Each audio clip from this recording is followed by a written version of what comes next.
Au nom d'Allah, le tout miséricordieux, le très miséricordieux, louange à Allah et que la prière et le salut soient sur le messager d'Allah, sur sa famille, ses compagnons et ses suiveurs avec bienfaisance, jusqu'au jour de rétribution. Ceci est une réponse importante de l'érudit savant Cheikh Docteur Saleh Al-Fawzan, qu'Allah Ta'ala le préserve, relativement à une sunna dans la salat, qui concerne les endroits où il est recommandé de lever les mains à proximité des oreilles ou des épaules dans la prière.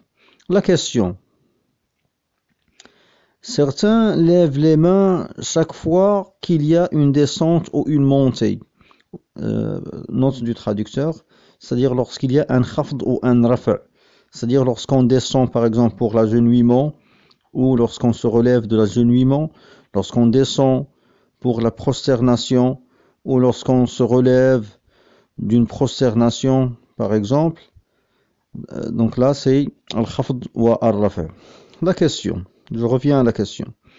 Certains lèvent les mains chaque fois où il y a une descente ou une montée. Et ils lèvent les mains quand ils se relèvent pour la deuxième unité, pour la deuxième raka', ou pour la quatrième unité. Et parfois certains lèvent les mains avant la prosternation. Quelle est la règle en cela? La réponse du cheikh, qu'Allah Ta'ala le préserve. Ceci est contraire à la sunna. Les endroits où on lève les mains sont ceux que j'ai déjà mentionnés pour toi. Lors du takbir de Al-Ihram, le premier takbir, avant l'agenouillement, avant Ar-Ruku',